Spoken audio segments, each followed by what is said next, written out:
ಮನೆಯಲ್ಲಿ ಆಗುವಂತ ಬದಲಾವಣೆಗಳು. ನಾವು ಜೈಲ್ಗೆ ಹೋಗಿದೆ ಮೇಡಮ್ ಒಂದು 4 ಸಲ. ಸರ್ ರಿಯಲ್ ಲೈಫ್ ಅಲ್ಲಿ ಹೋಗಿದ್ದೀರಾ ನೀವು? ಇಲ್ಲ ರಿಯಲ್ ಲೈಫ್ ಅಲ್ಲಿ ಹೋಗಿಲ್ಲ. ಹೋಗಿಲ್ಲ ಅಂತ ಆಸೆ ಪಟ್ಟರಲ್ಲ, ಅದಕ್ಕೆ ಪಾಪ ಇರ್ಲಿ ಅಂತ ನಾನು 4 ಸತಿ ಹೋಗಿದೆ ಮೇಡಮ್ ಜೈಲು, ಬಿಗ್ ಬಾಸ್ ಮನೆ ಒಳಗಡೆ ಇದ್ದಾಗ. ಅಂದ್ರೆ ಟೇಸ್ಟ್ ಆಫ್ ಅಂಬ್ಲಿ ಏನಾದ್ರು ಡಿಫರ್ ಆಯ್ತಾ? 4 ಸಲ ಒಂದೇ ತರ ಆಯ್ತಾ ಟೇಸ್ಟ್ ಅಂಬ್ಲಿ? ಇಲ್ಲ ಅಯ್ಯೋ ನಮ್ಮ ಜೈಲ್ ಬೇರೆ, ಇವ್ರಿಗಿದ್ ಜೈಲ್ ಬೇರೆ, ಈಗಿರೋ ಜೈಲೇ ಬೇರೆ. ನಮ್ಮ ಜೈಲಲ್ಲಿ ಹೆಂಗೆ ಅಂದ್ರೆ, ನಾನೊಂದು ಇನ್ಸಿಡೆಂಟ್ ಆಯ್ತು, ಹೇಳ್ಬಾರ್ದು ಇಲ್ಲಿ. ಇಲ್ಲ ಅಲ್ಲಿ ಒಂದ್ಸತಿ ಏನಾಗ್ಬಿಡ್ತು, ಮೆಣಸಿನಕಾಯಿ ಕೊಡ್ತಾರೆ ಮೇಡಮ್, ಗೊತ್ತಿಲ್ಲ. ಮೆಣಸಿನಕಾಯಿ ಏನ್ ಮಾಡ್ಬಿಡ್ತೀನಿ, ಕೈಯಲ್ಲಿ ಕಟ್ ಮಾಡ್ಬೇಕಾದ್ರೆ ಉಜ್ಕೊಬಿಟ್ಟಿದ್ವಿ. ಫುಲ್ಲು ಸೆಕೆ ಇರ್ತದೆ ಅಲ್ಲಿ, ಆ ಜೈಲ್ ಒಳಗಡೆ ಎಸಿ ಇರ್ತದೆ, ಒಳಗಡೆ ಸೆಕೆ ಇರ್ತದೆ. ನಾನು ಬೈ ಚಾನ್ಸ್ ಮಿಸ್ ಆಗಿ ಏನ್ ಮಾಡ್ಬಿಟ್ಟೆ, ಇಲ್ಲೆಲ್ಲ ಹಿಂಗ್ ಅನ್ಕೊಂಬಿಟ್ಟು ಹಿಂಗೆಲ್ಲ ಕಳ್ಕೊಂಬಿಟ್ಟೆ. ಉರಿ ಹತ್ತು ಬಿಡ್ತು ಮೇಡಮ್, ಕ್ಯಾಮ್ರಾ ಎದುರಿಗೆ ತೋರ್ಸಕ್ ಆಗ್ತಾ ಇಲ್ಲ ಅದನ್ನ. ಹೆಂಗ ಒಳಗಡೆ ರೂಮ್ ಇರ್ತದಲ್ಲ, ಒಳಗಡೆ ಹೋಗಿ ಬಾಗಿಲು ಹಾಕೊಂಡು ನೀರ್ ಹಾಕ್ತೀನಿ ಪುನಃ ಜಾಸ್ತಿ. ಆ ಜೈಲ ಅವಧಿ ಇದೆಯಲ್ಲ ಮೇಡಮ್, ಸತ್ಯವಾಗ್ಲೂ ಹೇಳ್ತೀನಿ. ಆದ್ರೆ ಒಂದೇನ್ ಗೊತ್ತಾ, ಅಲ್ಲಿ ನಮ್ಮ ಜೈಲು ಕಳಿಸ್ಬೋದು ಮೇಡಮ್ ಇವರು ಕಂಟೆಸ್ಟೆಂಟ್ಗಳು. ಹೊರಗಡೆ ನಾವು ಹೀರೋಗಳಾಗಿ ಕಾಣಿಸ್ತಾ ಇರ್ತೀವಿ. ಎಷ್ಟೋ ಜನಕ್ಕೆ ಅದು ಗೊತ್ತಿಲ್ಲ. ಹೊರಗಡೆ ನಾನು ಜೈಲ್ಗೆ ಹೋದ್ರೆ ಮೇಡಮ್, ಬೇರೆ ಯಾವ್ದೇ ಕೆಟ್ಟ ಉದ್ದೇಶಗಳನ್ನ ಮಾಡಿ ಹೋಗಲ್ಲ. ನಮ್ಮ ಜನರಿಗೆ, ನಮ್ಮ ಕನ್ನಡಕ್ಕೆ, ನಮ್ಮ ಕನ್ನಡಿಗರಿಗೆ ಒಳ್ಳೆ ಆಗಂತ ಸಂದರ್ಭ ಬಂತು ಅಂತಂದ್ರೆ 100% ಅವ್ರಿಗೋಸ್ಕರ ನಾನು ಜೈಲ್ಗೆ ಹೋಗಕ್ಕೆ ಸಿದ್ಧ ಮೇಡಮ್. ಜಯಲಕ್ಷ್ಮಿ ಅವರು ಬಟ್ ಆ ಥರದ ಸನ್ನಿವೇಶ ಆಗೋದು ಬೇಡ. ಜಯಲಕ್ಷ್ಮಿ ಅವರು ಇದ್ದಾರೆ, ಮಾತಾಡೋಣ. Hello madam. ನಮಸ್ತೆ ಮೇಡಮ್. ನಮಸ್ತೆ ಮೇಡಮ್, ನಿಮ್ಗೂನುವೆ.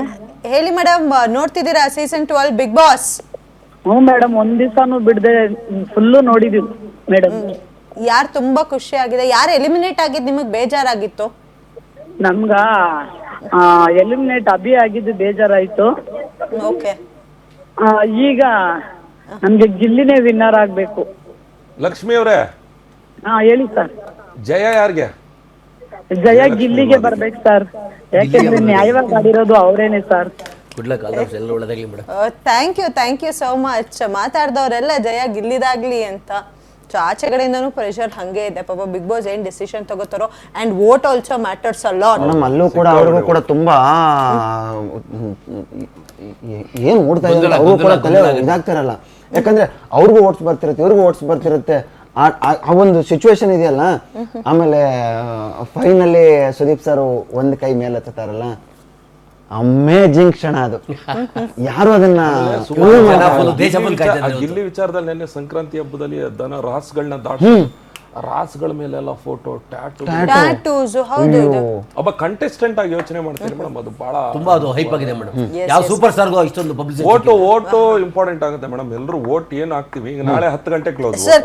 ಕಪ್ಪು ನಾಳೆ ಡಿಸೈಡ್ ಆಗುತ್ತೆ ಯಾರು ಗೆಲ್ತಾರೆ ಅಂತ. ಬಟ್ ಆದ್ರೆ ಕರ್ನಾಟಕದಾದ್ಯಂತ ರಾಜ್ಯ ಪ್ಲಸ್ ಹೊರ ರಾಜ್ಯದಲ್ಲೂ ಕೂಡ ಬಹಳಷ್ಟು ಜನ ಮೇಡಮ್, ನೀವು ಬೇರೆ ಲ್ಯಾಂಗ್ವೇಜ್ ಹೋದ್ರೆ ಗಿಲ್ಲಿ ಅವರ ಹೆಸರಲ್ಲಿ ಒಂದು ಹಾಡುಗಳನ್ನ ಮಾಡಿದ್ದಾರೆ. ಹೌದು, ತೆಲುಗುನಲ್ಲಿ ಮಾಡಿದ್ದಾರೆ, ಬೇರೆ ಬೇರೆ ಮಾಡಿದ್ದಾರೆ. ಕನ್ನಡದಲ್ಲಂತೂ ರ್ಯಾಪ್ ಸಾಂಗ್ ಅಂತೂ ಸಿಕ್ಕಾಪಟ್ಟೆ ಬಂದ್ಬಿಟ್ಟಿದೆ. ರಕ್ಷಿತಾ ಅವ್ರ ಬಗ್ಗೆನೂ ಹೇಳ್ಬೇಕು ಸರ್. ಇಲ್ಲಿರೋರಲ್ಲಿ ಎಷ್ಟೊಂದು ಜನ ಹಿಂದೆ ಬ್ಯಾಕ್ ಗ್ರೌಂಡ್ ಇಟ್ಕೊಂಡು ಸೀರಿಯಲ್ ಆರ್ಟಿಸ್ಟ್ಗಳು. ಅಂಡ್ ರಘು ಅವರು ಕೂಡ ಚಿತ್ರಗಳಲ್ಲಿ ಮಾಡಿದ್ದಾರೆ. ಅಷ್ಟೇ ಅಲ್ಲದೆ ಅವರು ಜಿಮ್. ಮಹಿಳಾ ಸ್ಪರ್ಧೆಗಳು ಕೂಡ ಒಳ್ಳೇದಾಗ್ಲಿ, good luck, all the best ಅವ್ರಿಗೂ ಹೇಳೋಣ. ಯಾಕಂದ್ರೆ ಅವ್ರಿಗೆದ್ರು ನಮ್ಗೆ ಖುಷಿ ಆಗುತ್ತೆ. ಅವರು ಒಳ್ಳೇದಾಗ ಇಲ್ದಾಗ ಬಂದಿದಾರಲ್ಲ 100 ದಿವಸ. ರಕ್ಷಿತಾನೂ ಪಾಪ ಚೆನ್ನಾಗಿ ಖುಷಿ ಆಗ್ಲಿ ಮೇಡಮ್. ಅವರು ಲಾಗ್ ಮಾಡ್ಕೊಂಡೆಲ್ಲ ಇದ್ದಂತದ್ ನಾವು ನೋಡಿದ್ವು. ಅಲ್ಲಿ ಹೋಗಿ ಅಷ್ಟು ಜನರ ಮುಂದೆ ಫೈಟ್ ಕೊಟ್ಕೊಂಡು ಆ ಲೆವೆಲ್ ಬರೋದಿದೆಯಲ್ಲ, ಚಿಕ್ಕವರು ಕೂಡ ವಯಸ್ಸಿನಲ್ಲಿ ತುಂಬಾ ಖುಷಿ ಪಡ್ಬೇಕು ಮೇಡಮ್. ಚಿಕ್ಕ ಹುಡುಗಿ ಅಶ್ವಿನಿ ಅವರಾಗಿರ್ಬೋದು, ರಕ್ಷಿತಾ ಅವರಾಗಿರ್ಬೋದು, ಈವನ್ ಕಾವ್ಯ, 3 ಜನ ಹೆಣ್ಮಕ್ಳು ಹೋಗಿದ್ದಾರೆ. ಒಳ್ಳೇದಾಗಿ. 3 ಜನ ಗಂಡು ಮಕ್ಕಳು. ಚಿಕ್ಕ ಹುಡುಗಿ ಮೇಡಮ್, ಚಿಕ್ಕ ಹುಡುಗಿ 24-25 ವರ್ಷ ಇರ್ಬೇಕು. ಒಬ್ಬ ದೊಡ್ಡ ವ್ಯಕ್ತಿಗಳು ಮಾತಾಡುವಂತ ಮಾತುಗಳು ಅವಳ ಹತ್ರ ಬರುತ್ತೆ. ಆ ತರ ಲಾಜಿಕ್ ಮಾತುಗಳನ್ನ ಮಾತಾಡ್ತಾಳೆ. ತಪ್ಪು ಅಂದಾಗ ಇದು ತಪ್ಪು ಅಂತಾನೆ ಸ್ಟ್ಯಾಂಡ್ ತಗೊಂತಾಳೆ. ಹೌದು ಹೌದು. ಅದು ಅಷ್ಟು ಚಿಕ್ಕ ಏಜ್ಗೆ ಅದು ಬರೋದಿದೆಯಲ್ಲ, ಅದು ಆ ಬಿಗ್ ಬಾಸ್ ಓಕೆ ಸರ್, ಒಟ್ಟಾರೆಯಾಗಿ ಇಷ್ಟೊತ್ತು ನಮ್ಮ ಕಾರ್ಯಕ್ರಮದಲ್ಲಿ ತಾವು ಭಾಗಿಯಾಗಿದ್ದಕ್ಕೆ ಥ್ಯಾಂಕ್ ಯು ಸೋ ಮಚ್. ಯಾರಾದ್ರೂ ಗೆಲ್ಲಿ, ಒಟ್ನಲ್ಲಿ ನಮ್ಮ ಕನ್ನಡದವರೇ ಎಲ್ಲರೂ ಸ್ವೀಕಾರ ಮಾಡಿ, ಯಾರು ಅವಹೇಳನ ಮಾಡೋದು ಬೇಡ. ಖುಷಿ ಆಗೋಣ, ಶೋನ ಜಸ್ಟ್ ಮನೋರಂಜನೆ ಎಂಜಾಯ್ ಮಾಡೋಣ. ಆಮೇಲೆ ಇನ್ನೊಂದು ಪಾಯಿಂಟ್ ಹೇಳ್ಬಿಡ್ತೀನಿ. ಯಾರೊಬ್ರು ಹೇಳ್ತಾ ಇದ್ರು, ಏನೋ ಇದೇ ತಲೆ ಕೆಡ್ಸ್ಕೊಂಡು ನೀವು MP MLA ಏನಾದ್ರು ತಲೆ ಕೆಡ್ಸ್ಕೊಬಿಟ್ಟಿದ್ರೆ ಅವರು ಹಂಗಾಗ್ಬಿಡ್ತೈತೆ ಹಿಂಗಾಗ್ಬಿಡ್ತೈತೆ ಅಂತ ಅವ್ರೆಲ್ರಿಗೂ ಒಂದು ಮಾತಾಡ್ತೀನಿ. ಅಣ್ಣ, ಡೈಲಾಗ್ಗಳು ಬೇಡ, ಇದು ಮನೋರಂಜನೆ, ಅದು ಸ್ಪರ್ಧೆ. ಆಯ್ತು, ನಾವೆಲ್ಲ ಬಿಗ್ ಬಾಸ್ ನೋಡ್ತಾ ಇದೀವಿ, ಆ ಥರ ಹೇಳ್ತಾ ಇದ್ದೀರಲ್ಲ. ನೀವೇನಾದ್ರೂ MP ಎಲೆಕ್ಷನ್ಗೆ ಮತ್ತೆ MLA ಎಲೆಕ್ಷನ್ ಸಂಬಂಧಪಟ್ಟಂಗೆ ಏನಾದ್ರು ತಲೆ ಕೆಡ್ಸ್ಕ ಕೂತಿದ್ರೆ ಇಲ್ಲ, ನೀವು ಬಿಗ್ ಬಾಸ್ ನೋಡ್ಕೊಂಡೆ ಈ ಡೈಲಾಗ್ ಕೊಡ್ತಾರೆ. ದಯವಿಟ್ಟು ಹೇಳೋದಕ್ಕೆ ಹೋಗ್ಬೇಡಿ, ಮನೋರಂಜನೆ ಅಷ್ಟೇ ಮೇಡಮ್. ಆ ಪಾರ್ಟ್ ಬಂದಾಗ ಅದು, ಈ ಪಾರ್ಟ್ ಬಂದಾಗ ಎಲ್ರಿಗೂ ಒಳ್ಳೇದಾಗ್ಲಿ, ಒಟ್ಟು ನಮ್ಮ ಕನ್ನಡಿಗರಿಗೆ ಜಯವಾಗ್ಲಿ. That's nice. ನೋಡೋದಿಲ್ಲ, ಇದಾಗಿತ್ತು ಇವತ್ತಿನ ವಿಶೇಷ ಕಾರ್ಯಕ್ರಮ. ಗಿಲ್ಲಿ ಗೆಲ್ಲೋದ್ ಪಕ್ಕನ, ಇದೇ ಪ್ರಶ್ನೆ ನಮಗೂ ಕೂಡ ಕಾಡ್ತಿದೆ. ಸೊ ಇದಕ್ಕೆ ಫಲಿತಾಂಶ ಸಿಗೋಕೆ ಒಂದೇ ದಿನ ಬಾಕಿ ಇದೆ. ಸೊ ಕಾರ್ಯಕ್ರಮ ನೋಡಿ ಇಷ್ಟೋ ತನಕ ನಮ್ಮ ಜೊತೆ ಸಾಥ್ ನೀಡಿದ್ದು ಎಲ್ಲರಿಗೂ ಕೂಡ ಥ್ಯಾಂಕ್ ಯು ಸೋ ಮಚ್ ನ ಹೇಳ್ತಾ ಮತ್ತೆ ನಾನು ಸಿಗ್ತೀನಿ ಮುಂದಿನ ಕಾರ್ಯಕ್ರಮದಲ್ಲಿ. Until then you keep watching Guarantee news.